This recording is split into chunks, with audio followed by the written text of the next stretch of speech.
Shalom, selamat pagi Bapak Ibu saudara sekalian. Puji Tuhan untuk yang kesekian kalinya kita masih bisa bertemu meskipun lewat sarana online, tapi kita bersyukur Allah yang kita sudah hadir di antara kita dimanapun saudara berada pada pagi hari ini. Mari kita menyembah Tuhan, kita memuji nama Tuhan, kita bersyukur karena Allah yang kita sembah memalaikan kita datang kepada Dia mengampuni setiap dosa-dosa, Dia mengampuni setiap pelanggaran kita. Dia Allah yang membuang dosa kita jauh sejauh timur sampai barat. Dia tidak mengingat-ingat lagi kesalahan-kesalahan kita. Mari kita datang kepada Dia pada pagi hari ini. Kita naikkan satu pujian bersama-sama sejauh timur sampai barat.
Ampuni kami Tuhan.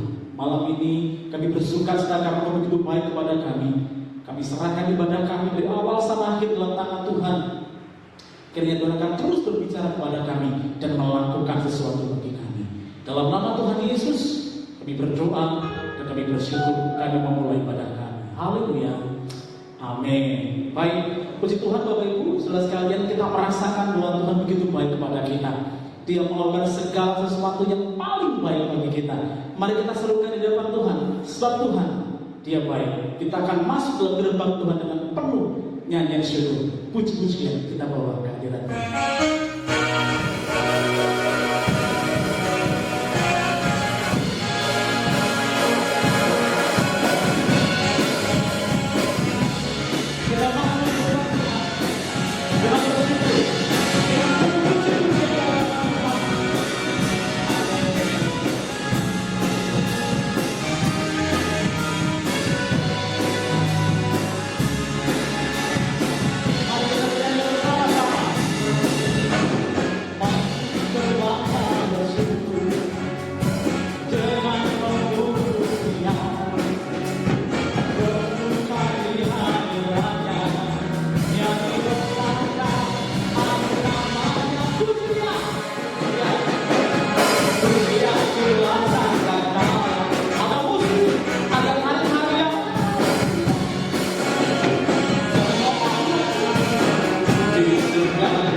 Kebaikan Allah tidak pernah berubah, baik dulu, sekarang, esok, sampai selama-lamanya.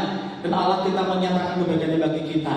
Baik Bapak Ibu, hadirin sekalian, kita akan bersama-sama menunjukkan cinta kasih kita kepada Tuhan dengan memberikan persembahan apa yang ada pada kita.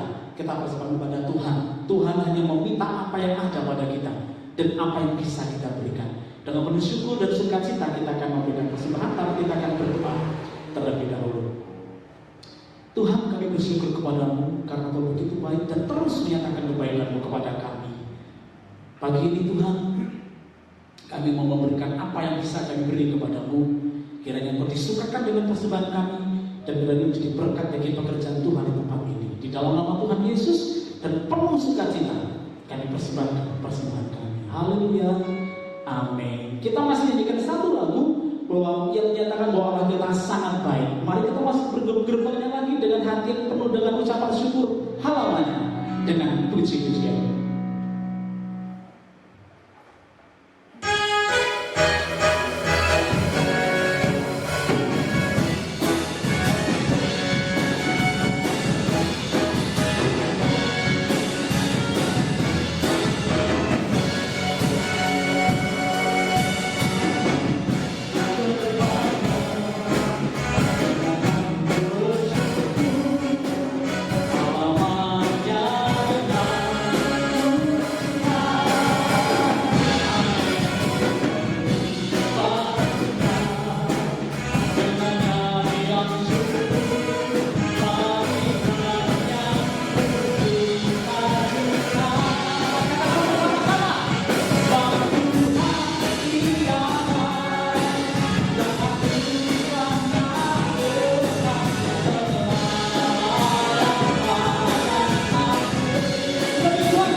persembahan yang telah kami berikan, kita percaya bahwa Tuhan tidak akan membiarkan kita berkekurangan.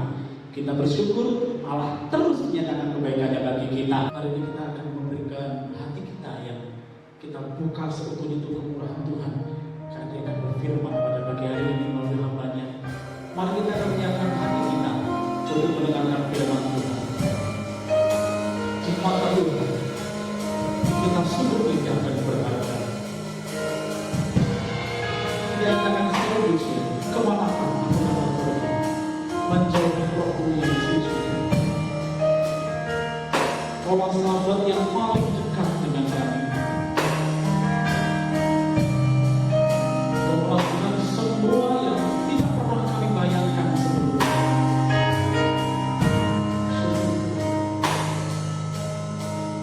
Syukur. Mari kita mengangkat suara kita dan dapat Tuhan kita nyatakan menjadi kemanakah aku dapat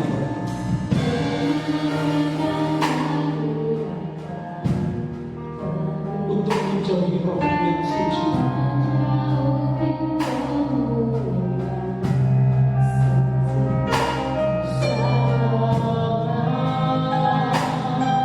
Katakan Roh begitu dekat,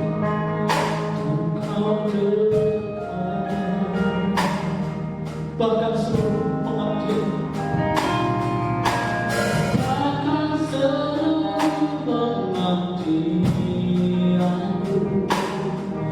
tak bisa membalas kesetiaanmu sungguh mulia.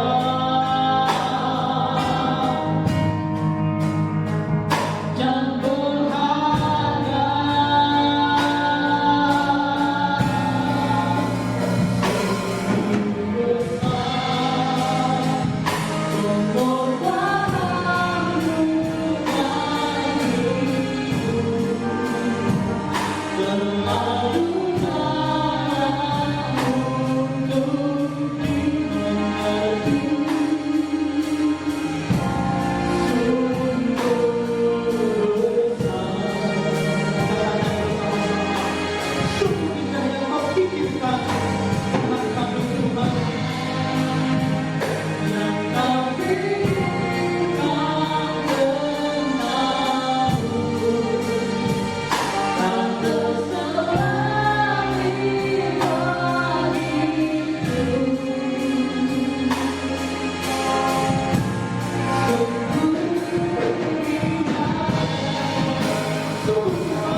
Salam Bapak Ibu, keluarga Sekina yang dikasihi oleh Tuhan. Kita bersyukur kepada Tuhan pagi ini kita bisa berjumpa kembali dalam ibadah yang sangat-sangat istimewa ini. Bapak Ibu ada sukacita? Bapak Ibu diberkati Tuhan? Amin.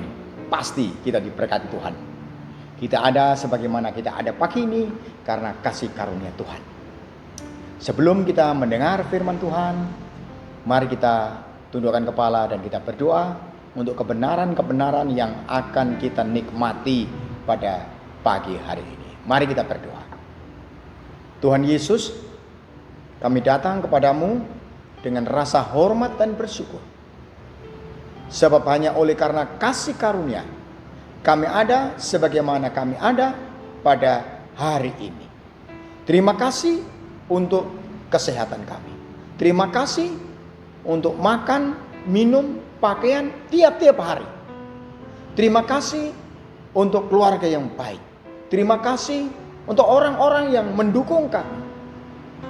Terima kasih untuk kesempatan-kesempatan kami bisa melayani. Terima kasih untuk semua situasi-situasi yang Tuhan izinkan kami hadapi hari-hari ini. Kami masih percaya bahwa Tuhan sedang bergerak di dalam sejarah dan melalui sejarah untuk melaksanakan kehendak dan rencana-Mu yang melibatkan kami, Tuhan, anak-anak yang Kau kasih ini. Tuhan Yesus, pagi ini kami akan belajar dari firman.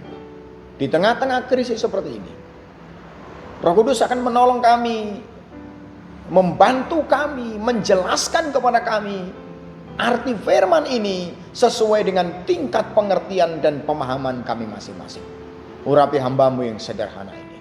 Dan di dalam nama Kristus Yesus Gembala yang hebat, yang ajaib itu, kami mengucap syukur dan kami akan mendengar firman Allah diberitakan. Haleluya. Saudara yang siap mendengar firman Allah berkata, amin. Haleluya. Haleluya. Bapak Ibu yang saya kasih dalam nama Tuhan Yesus Kristus, kita masih dalam keadaan yang sulit hari-hari ini karena COVID-19. Orang yang menyebut hari-hari ini kita sedang dalam kondisi krisis, terutama krisis ekonomi, kekurangan uang. Data-data menunjukkan bahwa dengan COVID-19 ini, maka tingkat kemiskinan jumlahnya semakin tinggi, semakin bertambah-tambah. Tapi Alkitab berbicara berbeda, Bapak Ibu. Saya akan membawa renungan firman Allah pagi ini dengan judul Mengalami Kemakmuran di Tengah Krisis. Mengalami kemakmuran di tengah krisis. Apa itu artinya bagi kita, Bapak Ibu? Mari kita baca Alkitab kita. Terambil dalam kitab 1 Timotius pasal 6 ayat 6 sampai 10. Demikian sabda Tuhan. Ayat 6. Memang ibadah itu kalau disertai rasa cukup memberi keuntungan besar. Sebab kita tidak membawa sesuatu apa ke dalam dunia dan kita pun tidak dapat membawa apa-apa keluar. Asal ada makanan dan pakaian cukuplah. 9. Tetapi mereka yang ingin kaya terjatuh ke dalam pencobaan, ke dalam jerat dan ke dalam berbagai-bagai nafsu yang hampa dan yang mencelakakan, yang menenggelamkan manusia ke dalam keruntuhan dan kebinasaan. Ayat 10. Karena akar segala kejahatan ialah cinta uang. Oleh memburu uanglah beberapa orang telah menyimpang dari iman dan menyiksa dirinya dengan berbagai-bagai duka. Mengalami kemakmuran di tengah-tengah masa krisis. Ternyata Bapak Ibu yang saya kasih, dalam kekristenan kita, dalam pandangan Alkitab kita, makmur kaya raya memiliki makna yang berbeda dengan pandangan orang-orang tertentu dalam dunia ini. Nah, saya akan menunjukkan beberapa hal saja tentang itu, Bapak Ibu. Yang pertama, renungan kita pagi ini. Menurut iman Kristen, orang yang mengalami kemakmuran di tengah-tengah krisis adalah orang yang memiliki rasa cukup. Haleluya. Orang yang mengalami kemakmuran hidup di tengah-tengah krisis adalah orang yang memiliki rasa cukup. Jadi bukan hanya ditentukan oleh rumah mewah, mobil mewah, perhiasan mewah, perabot-perabot yang mewah. Bukan. Bukan itu. Tapi orang yang mengalami kemakmuran dalam hidup di tengah-tengah krisis seperti sekarang ini adalah orang-orang yang memiliki rasa cukup. Puji Tuhan. Haleluya. Ayat 6 dan ayat 7, 8 saya baca ulang. Memang ibadah itu kalau disertai rasa cukup memberi keuntungan besar.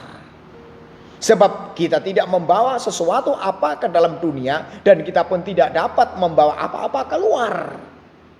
Artinya ke dalam dunia ketika kita lahir tidak membawa apa-apa, kemudian kita pergi dari dunia ini alias meninggal dunia, kita juga tidak membawa apa-apa. Ayat 8 Paulus berkata begini, asal ada makanan dan pakaian cukuplah.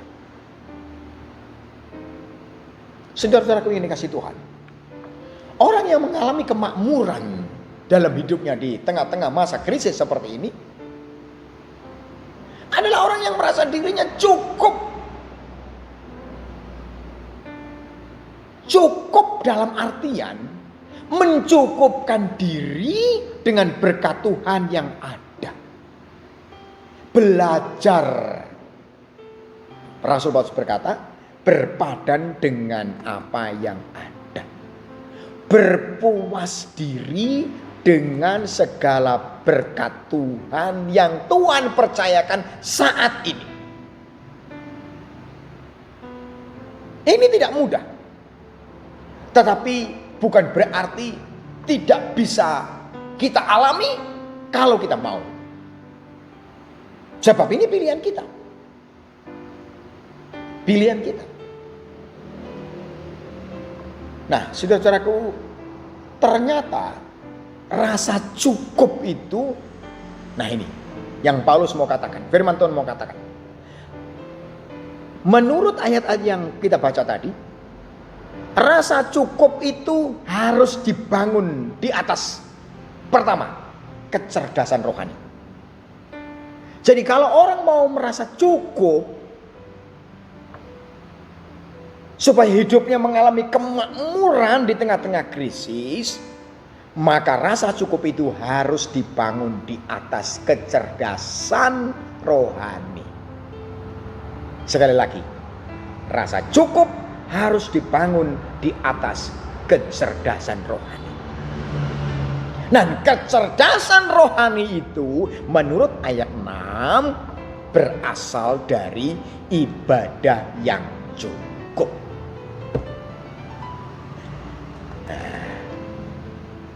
Ayat 6 tadi berkata begini. Memang ibadah itu kalau disertai rasa cukup. Nah, jadi untuk memiliki iman dan mental rasa cukup harus dibangun di atas ibadah yang cukup. Karena sebenarnya masalah rasa cukup itu masalah hati, masalah mental. Bukan masalah berapa banyak yang kita miliki. Bukan bergantung berapa banyak yang kita capai, bukan. Rasa cukup itu dibangun atas kecerdasan rohani kita. Dan kecerdasan rohani itu dibangun berdasarkan ibadah kita. Sebab itu Bapak Ibu yang saya kasihi, keluarga Sekinah yang dicintai Tuhan, Saudara-saudara dan saya harus membangun ibadah. Bukannya 1 minggu 1 kali. Yang sering kita menyebut dengan ibadah raya. Itu harus. Ibadah yang bersifat korporat. Kalau nanti Tuhan mengizinkan, kita beribadah kembali bersama-sama di gereja. Tapi hari-hari ini kita berada dalam ibadah-ibadah di rumah kita masing-masing. Puji Tuhan. Jadi saya dan saudara harus memiliki rasa rindu untuk beribadah. Baik ibadah yang sifatnya korporat bersama-sama, baik ibadah yang bersifat pribadi. Kita harus membangun ibadah kita. Saudara-saudara yang di rumah harus membangun ibadah-ibadah rumah tangga saudara. Ibadah bersama anak, istri, suami, atau satu anggota keluarga. Apa yang disebut dengan altar keluarga, misbah keluarga, family altar, macam-macam apalah istilahnya. Itu bukan menjadi soal yang terlalu penting. Tapi esensinya adalah saudara harus membangun ibadah pribadi dengan Tuhan, dengan Yesus Kristus. Sebab ibadah yang dirasa cukup bagi kita akan membuat rohani kita cerdas, Bapak. Plato, seorang filsuf Yunani, pernah berkata begini. Kekayaan yang paling besar adalah kehidupan yang disertai rasa cukup dengan hal yang sedikit. Nampaknya Plato itu mengutip dari firman Tuhan, Bapak Ibu. Sebab dia berkata, saya baca ulang untuk Bapak Ibu. Kekayaan yang paling besar adalah kehidupan yang disertai rasa cukup dengan berkat yang sedikit. Menurut firman Tuhan dan menurut Plato, rasa cukup itu tidak ditentukan oleh berapa banyak, berapa besar harta kita, kekayaan kita. Tetapi sangat ditentukan oleh rasa syukur kita kepada Tuhan. Oleh rasa cukup kita tentang berkat-berkat Tuhan. Saudara-saudaraku yang dikasihi oleh Allah.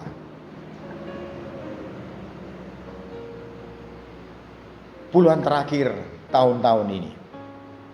Puluhan tahun terakhir, akhir-akhir ini. Kita dibombardir dengan iklan-iklan. Melalui media massa yang luar biasa. Media elektronik yang luar biasa. Dengan promosi-promosi yang besar-besaran. Supaya kita membeli. Dan promo-promo itu menanamkan nilai-nilai, mempengaruhi mental kita, anggota keluarga kita.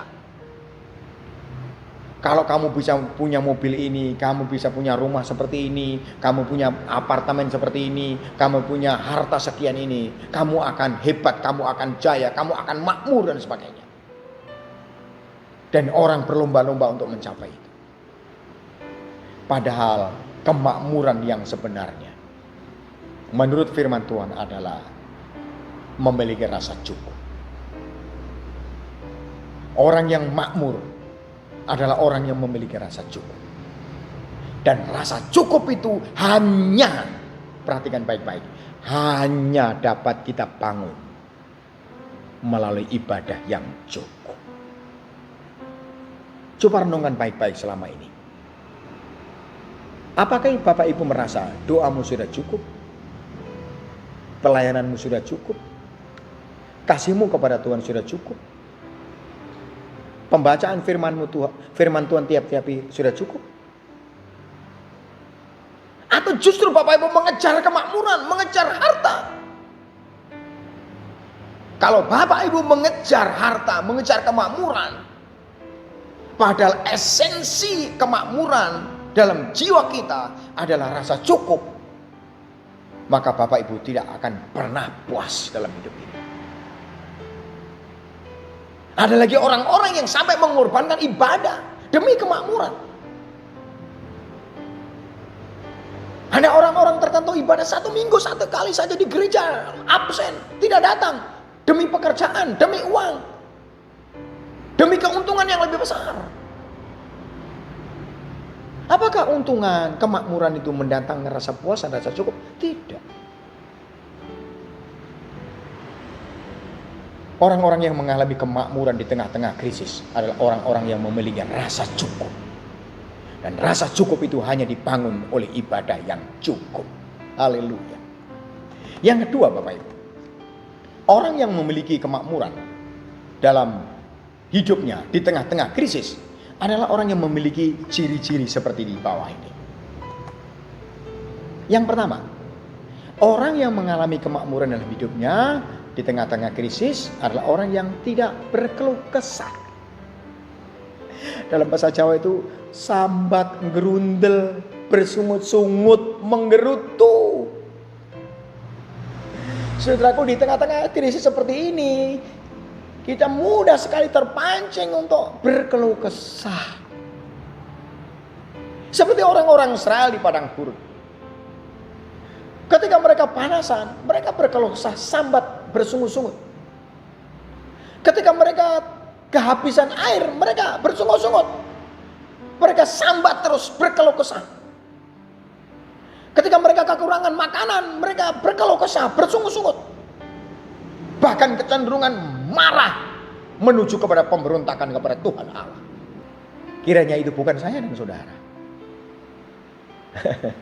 Yang kedua, ciri orang yang mengalami kemakmuran di tengah krisis adalah orang yang tetap bersukacita. Tetap bersukacita. Itu yang dikatakan oleh Rasul Paulus. Saat-saat Paulus mengalami situasi yang sulit, krisis, Paulus memilih untuk bersukacita. Paulus memilih untuk bersyukur kepada Tuhan. Paulus memilih untuk menyanyi. Ya, haleluya. Sebab itu kitab Filipi adalah kitab sukacita. Sebab sepanjang penulisan Rasul Paulus, kitab-kitab yang pernah ditulisnya, yang sekira ada 12 kitab, hanya kitab Filipi lah yang memuat kata sukacita itu paling banyak. Bersukacitalah senantiasa berdoa. Bersukacitalah. Bahkan ada ayat berkata, sekali lagi ku katakan, bersukacitalah. Orang-orang yang mengalami kemakmuran di tengah-tengah masa krisis adalah orang-orang yang terus bersukacita di dalam Tuhan. Ada nyanyian yang lama mengatakan, sukacita Tuhan itu kuatku. Sukacita Tuhan itu kuatku. Mari kita terus bersukacita. Sukacita bukan karena dipengaruhi, ditentukan oleh apa yang kita punya, bukan ditentukan oleh keadaan di seputar kita, tapi ditentukan oleh hubungan kita, ibadah kita dengan Tuhan. Jadi kalau kita bersukacita, kita terus bersukacita dalam Tuhan, nah maka semua jiwa kita akan mengalami kemakmuran.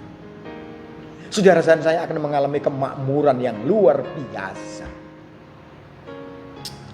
Yang ketiga, orang-orang yang mengalami kemakmuran di tengah-tengah krisis adalah orang-orang yang bisa menyesuaikan diri.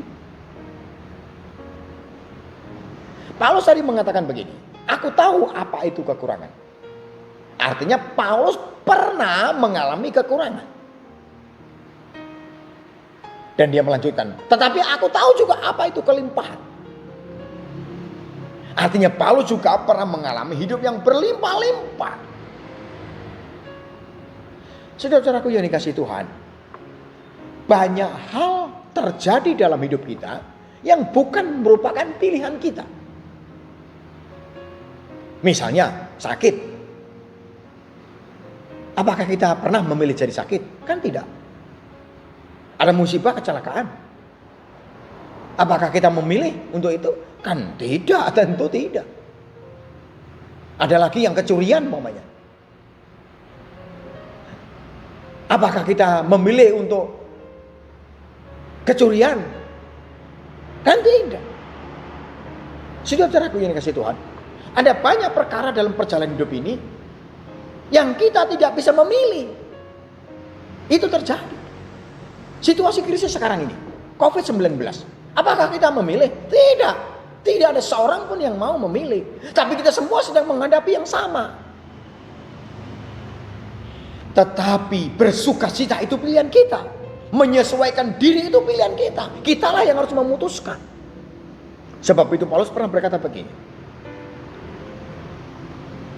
Aku belajar mencukupkan diri dengan apa yang ada. Berarti Paulus belajar menyesuaikan.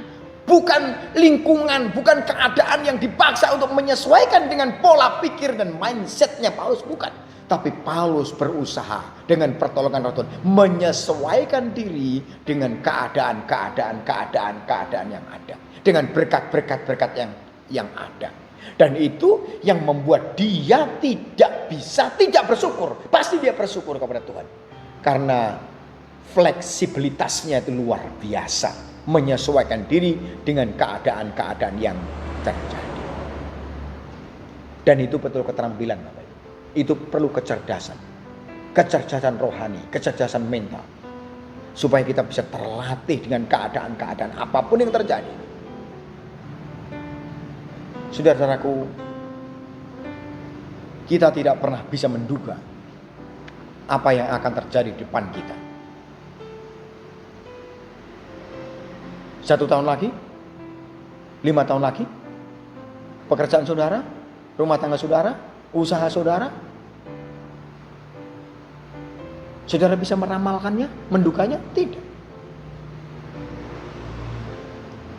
Tapi Roh Tuhan ada di dalam diri kita.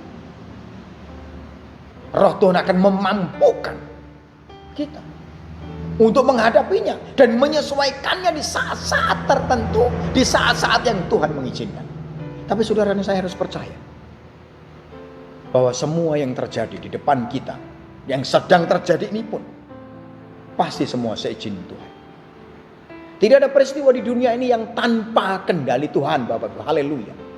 Percayalah bahwa Tuhan sedang beracara dengan bangsa kita. Tuhan sedang beracara dengan keluarga-keluarga kita. Tuhan sedang beracara dengan pribadi-pribadi kita. Sebab itu dia mengizinkan masa krisis ini yang kita alami. Dengan belajar bersyukur. Dengan belajar berserah kepada Tuhan Yesus Kristus. Keluarga Sekinah yang saya kasih dalam Yesus. Cukup adalah kata yang sangat powerful untuk mencapai kemakmuran dan kebahagiaan. Saya ulang lagi. Cukup. Rasa cukup adalah kata yang sangat powerful untuk mencapai kemakmuran dan kebahagiaan kita. Sebab pada dasarnya manusia selalu merasa kurang. Kita selalu merasa kurang. Kita selalu merasa kurang dalam perjalanan hidup ini. Dan rasa kurang itu yang membuat manusia kita jauh dari kemakmuran dan kebahagiaan. Kesimpulan kita adalah begini Bapak. Ternyata orang yang mengalami kemakmuran di tengah-tengah krisis adalah orang yang memiliki rasa cukup. Rasa cukup bukan soal jumlah, tetapi mindset, cara berpikir. Cara berpikir kita, mindset kita menentukan apakah itu cukup atau tidak cukup. Orang yang merasa cukup tandanya ialah bersyukur dia. Bersukacita dalam Tuhan. Bahwa semua yang kita miliki adalah benar-benar berkat dari Tuhan. Haleluya. Dan ketika kita yakin bahwa semua berkat dari Tuhan, maka kita bisa menikmatinya. Uang tidak pernah membuat kita cukup. Yang bisa membuat cukup adalah rasa puas. Dan ternyata apa yang ada di dalam dunia ini tidak pernah membuat manusia puas.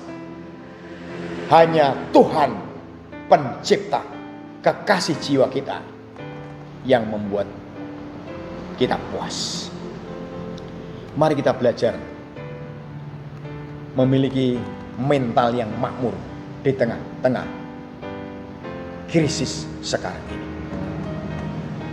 Dan kita percaya bahwa Tuhan yang Maha Kuasa, Tuhan Yesus yang sudah bangkit dari antara orang mati, yang baru saja kita peringati, Tuhan itu yang menolong kita dan memberkati kita. Mari kita menyanyi sebelum kita berakhir. Tak usah aku takut, Allah menjaga. Tak usah ku takut, haleluya, Allah menjagaku. Tak usah ku bimbang, Yesus peliharaku. Tak usah ku susah, Roh Kudus hiburku. Tak usah ku cemas, Dia memberkatiku. Katakan El Shaddai, El Shaddai, El Shaddai, El Shaddai, Allah Maha Kuasa. Amin. Dia besar, Dia besar, El Shaddai mulia, El Shaddai, El Shaddai, Allah Maha Kuasa. Berkatnya melimpah, berkatnya melimpah.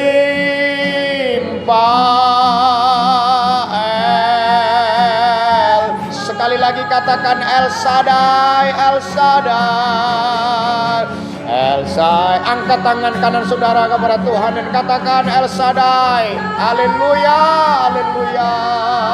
Allah Maha Kuasa, Dia besar, Dia besar, El Shaddai mulia, El Shaddai, El Shaddai, Allah Maha Kuasa. Oh, berkatnya melimpah. El Shaddai. Haleluya, haleluya, haleluya, haleluya. Haleluya. Kami punya Tuhan yang luar biasa. Kami punya Tuhan yang hidup. Kami punya Tuhan yang menyertai kami tiap-tiap hari ya Tuhan. Di tengah-tengah masa-masa krisis seperti ini Tuhan, Engkau akan teguhkan dengan mukjizat-mukjizat, dengan pertolongan, dengan anugerah-anugerah yang tak terduga ya Allah. Haleluya, haleluya. Tolong kami Tuhan supaya kami punya rasa cukup di tengah-tengah krisis seperti ini Allah. Dan rasa cukup itu hanya bisa dibangun di atas ibadah yang cukup ya Tuhan. Haleluya, haleluya, haleluya. Terima kasih Bapa di sorga. Hamba-Mu telah berhenti berbicara Tuhan, tapi Roh yang Kudus yang ada di dalam hati kami menerjemahkan, menjelaskan setiap benih firman itu di dalam hati kami Tuhan. Dan kami percaya tidak ada peristiwa, tidak ada kejadian dalam hidup kami, termasuk Engkau mengizinkan krisis seperti ini saat-saat ini, supaya kami semakin bergantung kepada Tuhan, supaya kami semakin cerdas, pandai, terampil dalam mengelola berkat-berkat Tuhan, supaya kami semakin rasa cukup untuk ibadah kami tiap-tiap hari kepada Tuhan. Berkat-Mu melimpah-limpah atas keluarga Shekinah Tuhan. Yang lemah Engkau kuatkan, yang sakit Engkau sembuhkan, yang dalam kekurangan Engkau cukupkan ya Tuhan. Haleluya. Supaya kami berbahagia, memiliki kemakmuran yang sejati di dalam dan melalui Yesus Kristus. Terima kasih Bapa di sorga untuk ibadah kami pada hari ini. Berkat Tuhan melimpah-limpah atas umat. Mari kita mengangkat tangan kita ke surga dan kita berdoa seperti yang Tuhan Yesus ajarkan berdoa. Bapa kami yang di surga, dikuduskanlah nama-Mu, datanglah kerajaan-Mu, jadilah kehendak-Mu di bumi seperti di surga. Berikanlah kami pada hari ini makanan kami yang secukupnya, dan ampunilah kami akan kesalahan kami, seperti kami juga mengampuni orang yang bersalah kepada kami. Dan janganlah membawa kami ke dalam pencobaan, tetapi lepaskanlah kami daripada yang jahat. Karena Engkaulah yang mempunyai kerajaan dan kuasa dan kemuliaan sampai selama-lamanya.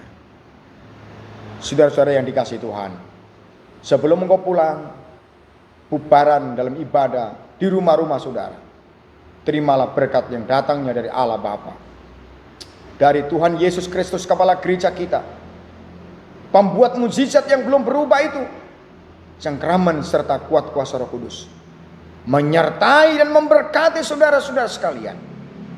Dan terima berkat yang luar biasa ini mulai hari ini sampai Maranatha, Kristus datang kali yang kedua. Haleluya. Saudara-saudara yang telah diberkati berkata amin. Saudaraku, ibadah kita selesai, tapi jangan lupa pesan firman Tuhan hari ini. Bangun ibadahmu setiap saat, setiap hari. Baca firman Tuhan, berdoa tiap hari. Sampai ketemu dalam ibadah raya berikutnya. Tuhan Yesus memberkati. Amin.